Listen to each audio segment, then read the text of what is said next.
एक अखिल भारतीय स्तर पर जो समस्या है उसका ध्यान आपका की ओर आकर्षित करना चाहता हूं। और समस्या है मुनिश्री कि आचार्य श्री विद्यासागर एक प्रभावना संघ है, उनके द्वारा जारी आंकड़ों के अनुसार जनवरी 2025 से जुलाई 2025 तक इस देश में 188 लव जिहाद के प्रकरण हुए हैं जो सिर्फ जैन समाज से ही संबंधित हैं, और उनमें 53 बच्चियों को या तो मार डाला गया या आत्महत्या कर ली उन्होंने। तो मुनिश्री, मैं आपसे और जिरवाणी चैनल के माध्यम से जहां जहां भी जिन मुनि राजाओं का चतुर्मास हो रहा है, आर्य का माताजियों का चतुर्मास हो रहा है, आप ज्ञान ध्यान धर्म दान सब पर उपदेश देते ही हैं। साथ ही हफ्ते में यदि 1-2 बार इस समस्या को लेकर जो भटकी हुई युवतियां हैं, निश्चित रूप से आपकी भव्य वाणी सुनकर वो अपने भविष्य के प्रति चिंतित होंगी, अपने कुल अपने खानदान की मर्यादा और समाज की इज्जत को भी बचा सकेंगी। दूसरी महाराज जी, जिज्ञासा इसके विपरीत युवा वर्ग की ओर से मैं रखना चाहता हूं। मुनिश्री, हमारे अशोकनगर को तो छोड़ दें फिर भी, लेकिन साड़ौरा है, मुंगावली है, चंदेरी है, ईसागढ़ है, कदवाया है, ऐसे छोटे छोटे नगरों में आज भी शादी योग्य बहुत सारे लड़के कुंवारे रह गए और जिनकी उम्र भी जाती रही है। ऐसे में यदि मुनिश्री वह जैनेतर लड़कियों से विवाह यदि कर लेते हैं तो मेरे मत से इसके 4 लाभ हैं। हो सकता है मेरा मत गलत हो आपकी दृष्टि में। पहला लाभ तो यह है कि उसका परिवार बच जाएगा। दूसरा लाभ यह है कि जैनेतर समाज से आई हुई लड़की का शेष जीवन जैन संस्कार और जैन धर्म के अनुसार गुजरेगा तो उसका भविष्य सुधरेगा। तीसरी, जैन समाज की आबादी बढ़ेगी। और चौथा, यदि लड़की ज्यादा होशियार हुई तो निश्चित रूप से अपने मायके में जाकर उनको भी जैन धर्म की प्रभाव न कर सकती है। मुनिश्री, इस विषय पर आपका मार्गदर्शन है, और यदि मैं जो कह रहा हूं आप सही मानते हैं तो समाज को भी ऐसे विवाहों को स्वीकृति देना चाहिए और आपको भी आशीर्वाद देना चाहिए। नमोस्तु नमोस्तु। लव जिहाद शब्द ही खतरनाक है। जहां लव है वहां जिहाद कैसा, और जहां जिहाद है वहां लव कैसा। क्योंकि उसका नाम ही जिहाद है। जिहाद का अर्थ है जबरदस्ती, लड़ो मारो मर जाओ। तो ये जो प्यार की के लिए जो लड़ाई हो रही है, ये सब एक आचार विचार की व्यवस्थाएं, ये हमने नहीं बनाई, तुमने नहीं बनाई, ये भगवान ऋषभदेव ने बनाई। असी और मसीह का जो उपदेश दिया था, ये इसलिए दिया था कि हर व्यक्ति संबंध अपने आचार विचार एक वालों से जुड़े, आचार विचार एक लोगों के साथ जुड़े, एक ही आचार हो, एक ही विचार हो। ये जातिगत जितने संबंध हैं, एक ऐसी आदर्श परंपरा है भारत की, इसी से भारतीय संस्कृति सारे विश्व में अलग संस्कृति है। 2 संस्कृतियां हैं विश्व में, पाश्चात्य संस्कृति और भारतीय संस्कृति। पाश्चात्य संस्कृति में सारा विश्व आता है, जिनके अंदर कोई जातिवाद नहीं, कुछ नहीं, सब, इसलिए पाश्चात्य संस्कृति बोलते हैं। और यह संस्कृति तो पशुओं में भी होती है। पशु कोई भी जाति नहीं देखता, कोई कुल नहीं देखता, कुछ भी नहीं देखता, माँ देखता ना बहन देखता है। तो ये जाति विहीन परंपराएं जितनी हैं, ये पशुओं की परंपरा है। ये तो पाश्चात्य संस्कृति का रूप पशुओं में भी पाया जाता है, क्योंकि वहां कुछ नहीं है, मात्र अपनी वासना पूरी करना है, अपना परिवार बढ़ाना है, तो किसी तरीके से बढ़ा लो।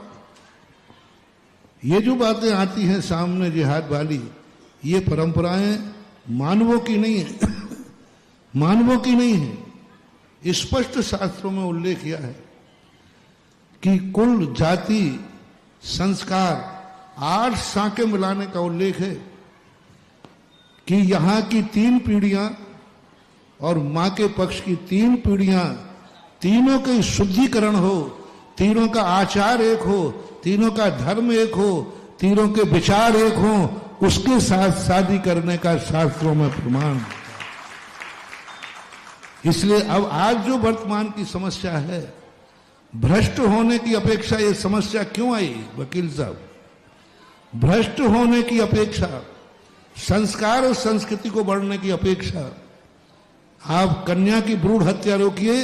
एक एक लड़के को 3-3, 4-4 शादियां करी जाती थी जब भ्रूण हत्या नहीं होती थी। यही भारत है जिसमें बहु विवाह की प्रथा थी। सदा से हमारे शास्त्रों में पुरुष 1, स्त्रियां दुगनी होती थी। 3 गुनी स्त्रियों का जन्म हमेशा से होता है। स्वर्गों में 32 गुना कम से कम, स्वर्गों में स्त्रियों की उत्पत्ति 32 गुना कम से कम होती है। एक देव पर 32 देवियां की अधिकता होती है, सबसे छोटा देव। और भारत देश में हमारे शास्त्रों में सदा से स्त्रियों का नंबर स्थान दुगना रहा है, सदा से। 1 पुरुष 3 स्त्रियां, यानी पुरुष की संख्या जितनी होगी उससे दुगनी प्रमाण स्त्रियों की संख्या थी। उसका मूल कारण था, कोई व्यक्ति परिवार नियोजन नहीं कराता था, कोई व्यक्ति भ्रूण हत्या नहीं करता था। कुदरत जितना देती थी उसको कुदरत का प्रसाद मान करके, बच्चा आए तो बच्ची आए तो जो भी आए और जितने आए उन सबका स्वागत करते थे माँ बाप। इसलिए होता था, स्वागत करते थे कि नहीं, कुदरत ने जब हम पाप करते हैं, हम संसार करते हैं, तो संसार का फल भी पालना चाहिए। आज सबसे बड़ी बात हो रही है, व्यक्ति वासना से तो भरा है, पापों से तो भरा है, लेकिन पाप के फल से भाग रहा है। यह है कायरता। पाप तो करना चाहता है, या तो ब्रह्मचर्य व्रत लो, संयम लो, नहीं संयम तो लेगा नहीं, लेकिन उस पाप के फल पर जो संतान आएगी उसको नहीं चाह रहा है। तो ये कृष्णेष्या वाले कहलाते हैं, निकृष्ट लोग कहलाते हैं कि वासना तो से भरे हैं, पाप से तो भरे हैं, अब्रह्म से तो भरे हैं, लेकिन उसका फल जो संतान मिलती थी, ये अब्रह्म की परंपरा प्रकृति ने तुम्हें वासना की पूर्ति के लिए नहीं की थी, इंद्रियों की तुष्टि के लिए नहीं की थी, संसार की वृद्धि करने के लिए ये वासना बनाई थी तुम दोनों के अंदर। दोनों में जो एक दूसरे का आकर्षण है वो मात्र संतान प्राप्ति के लिए होता था। इससे कारण कोई दूसरा कारण नहीं लगा। अब जिस कारण से तुम लोगों के विवाह किए थे वो कारण तो तुमने मिटा दिया परिवार नियोजन करके, वो कारण तो तुमने मिटा दिया गर्भपात करके। तो ये इस पर प्रहार करो। आज मैं कहता हूं सारे भारत की समस्या मिट जाएगी। वकील साहब, तुम एक ठेका ले लो, आज के बाद अशोकनगर में कोई परिवार नियोजन नहीं कराएगा, आज के बाद कोई भ्रूण हत्या कन्या की नहीं कराएगा। मां 10 से 15 साल के बाद एक भी बच्चा कुंवारा नहीं रहेगा, जो कुंवारा रहेगा वो हमारे संग में रहेगा।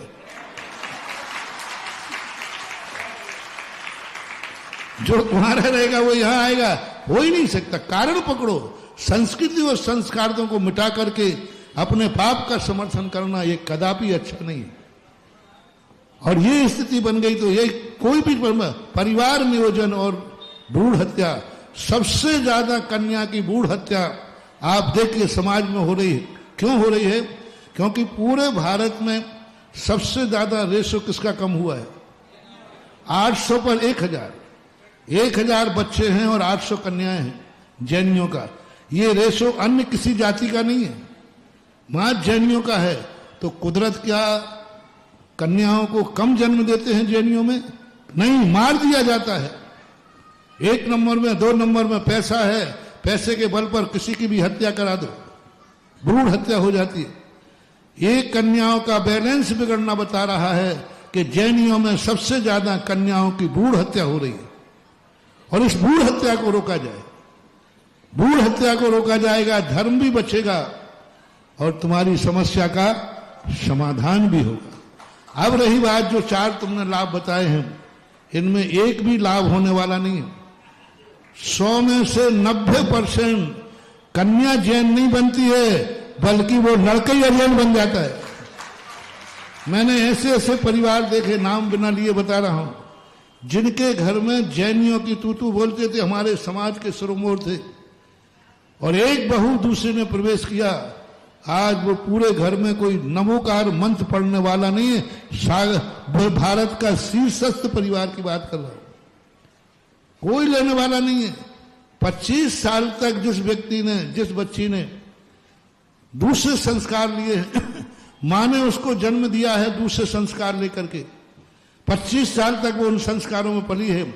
यहां शादी होते वो संस्कार छूटने वाले नहीं, वो संस्कार लेके आएगी और तुम्हारे संस्कार बिगाड़ेगी, और इससे बिगड़ते ही हैं। और ये कोई धर्म का परिवर्तन नहीं, कुछ नहीं होता, वो मां अकेली अपनी वासना की पूर्ति है। चलो दूसरी बात पूछता हूं, सबसे पहले जैसे ही तुम्हारे बेटे के मन में भाव आया, तुम्हें सूचना मिली कि हमारा बेटा अदर कास्ट से शादी कर रहा है, सुनते ही आपको कैसा लगा?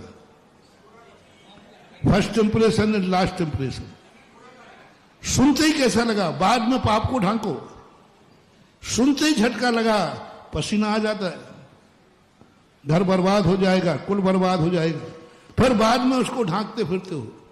तीसरा पॉइंट, भारत का कोई माँ बाप है अपनी जाति से बाहर नहीं जाने देना चाहता। वो जिहाद वाली बात अलग है। एक बार मैंने कहा, एक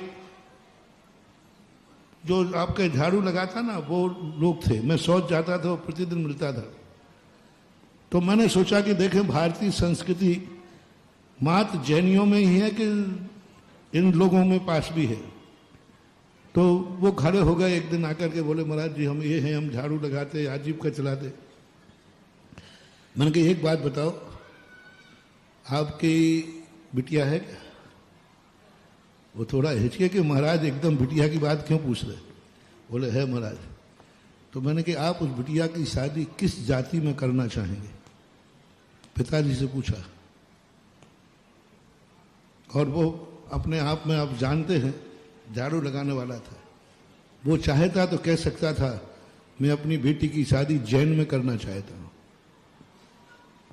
कह सकता था, उसकी भावना हो सकती थी, कह सकता था कि महाराज भावना तो यही है कि जैन में शादी हो जाए, भावना तो यही है कि किसी ब्राह्मण में शादी हो जाए, भावना तो एक ही है किसी क्षत्रिय में शादी हो जाए।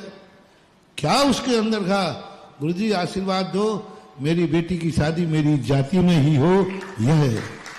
यह है हमारे भारत का संस्कार। वो गरीब है, दुखी है, झाड़ू लगा करके आजीविका कर रहा है, लेकिन अपनी संतान को अपनी जाति में ही भेजना चाहता है। ये है माँ और पिता का संस्कार, ये है नागरिकता। विपरीत धर्म से आकर के बहुत स्थिति बिगड़ती है, बहुत स्थिति बिगड़ गई है, धर्म बन ही नहीं सकता। और फिर आकर के जब रिश्तेदारी बनेगी तो उसके पतन का कोई सीमा नहीं है, शाकाहारी है कि मांसाहारी। हम महाराज आप बनाए या नहीं बनाए, लोग तो आ ही रहे हैं।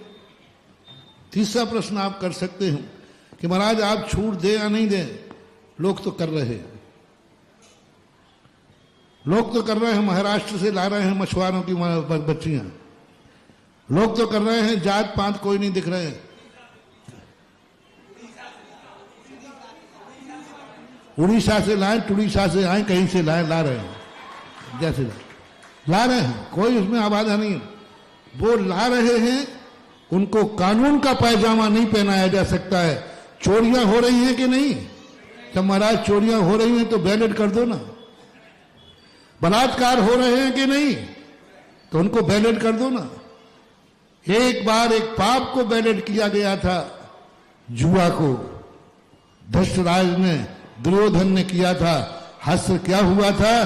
द्रौपदी का चीरहरण हुआ था कानून के अनुसार। तो पाप होते आए हैं, ऐसे घटनाएं घटती रहेंगी, लेकिन उसे कोई कानून का पैजामा नहीं पहनाया जा सकता, समाज का पैजामा नहीं पहनाया जा सकता, शास्त्र का पैजामा नहीं पहना जा सकता। साधु अपने मंच से इसकी घोषणा नहीं कर सकता, ये महापाप है। पाप होते आए हैं, होते रहेंगे, कभी पाप कभी बंद नहीं हुए। जब भगवान थे तब भी पाप थे कि नहीं? तब भी अपहरण होते थे कि नहीं? तो फिर अपहरण को बैन कर दो, क्योंकि वो तो हो ही रहे हैं। ये परंपराएं, संस्कृति और संस्कार को नहीं मिटा जा सकता। कितने मर्डर हो रहे हैं। एक बार एक नेता ने कहा महाराज जी शराब की छूट दे दी। मैंने उन्हें कहा कि भाई क्यों? बोले महाराज शराब तो लोग पी रहे हैं। तो हमने सोचा छूट दे दो, कम से कम सरकार को इनकम होगी। सरकार को पैसे इनकम नहीं होती चले जाए। तो मैंने कहा ऐसा और करो कि चोरियां तो हो ही नहीं हो, घोषणा कर दो जो इसको चोरी करना करो इतने % टैक्स जमा करा दो। मर्डर तो हो ही रहे हैं, एक मर्डर पर इतने लाख रुपया कर दो, करो जितने मर्डर करो, वो तो हो ही रहे मर्डर। सदा से मर्डर होते आए, सदा से पाप होते आए, सदा से बलात्कार होते आए, सदा से भगोड़े होते आए, सदा से स्त्रियों को भगाने वाले होते आए। मुगले आजम, अनारकली, उस समय भी थी, मुगले आजम के समय भी। लेकिन उस समय भी कितना बड़ा हश्र हुआ बोलो। उस समय आज नहीं, मुगले आजम कब का उस समाना था। उस जमाने में भी मुगले आजम ने, मुगल ने, उसके बादशाह पिता ने क्या कहा? अपने बेटे को बचाने के लिए उस कन्या को दीवार तक में चुन दिया, अपनी कन्या को बचाने लिए। उसी संस्कृति में ये इतिहास भी सामने आते हैं। इसलिए वकील साहब, संस्कृति नहीं बदलेंगे, संस्कार नहीं बदलेंगे, सारी दुनिया बदलती है तो बदल जाए। मनुष्य मनुष्य रहेगा, पशु पशु रहेगा। ये जातियां भगवान ऋषभ देव की बनाई हुई हैं। 6 कर्मों के ब्राह्मण, क्षत्रिय, वैश्य और ये शूद्र का जो बंटवारा किया है, वर्ण व्यवस्था। अब लोग कहें कि वर्णों का आदान प्रदान था। उस समय सबका धर्म एक था, सबके आचार विचार एक थे। कोई मांसाहारी नहीं था, कोई शराबी नहीं था, सबका भगवान एक, देवता एक, गुरु एक। चलो मैं इतनी छूट देता हूं। तो महाराज के आप लव मैरिज के विरोधी हैं? नहीं, मैं लव मैरिज का विरोधी नहीं हूं, लेकिन मैं जिहाद का विरोधी हूं।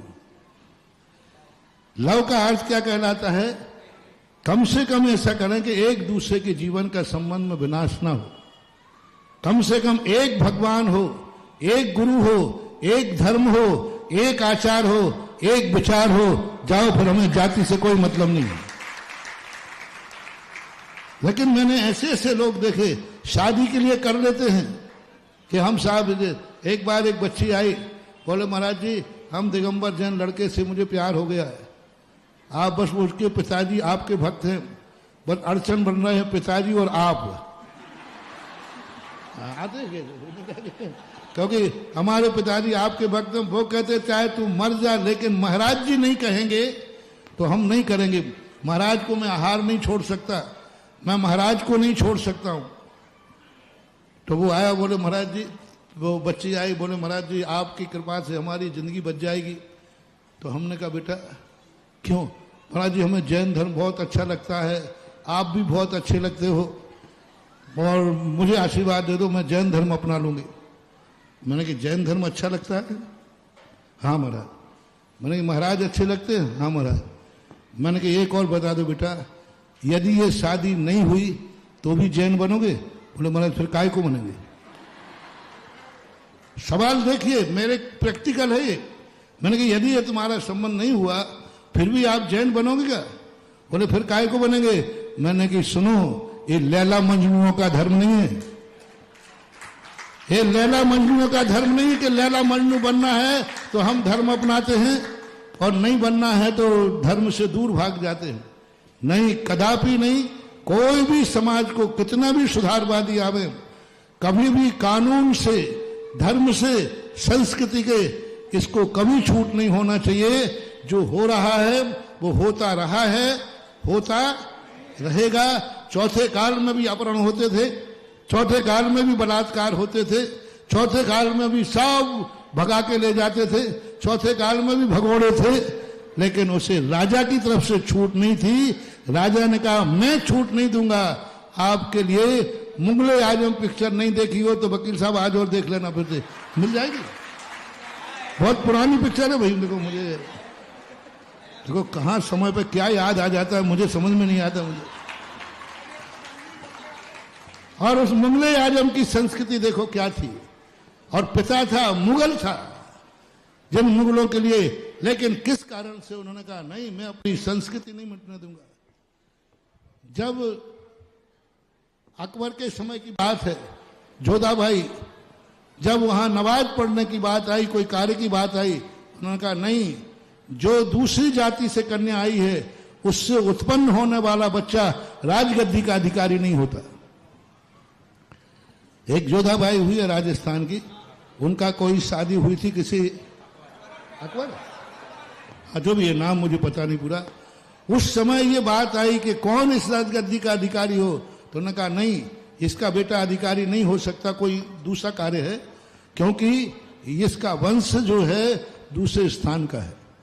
तो ये भेदभाव जो हैं ये सदा से थे, सदा रहेंगे, स्पष्ट शास्त्रों में उल्लेख मिलता है।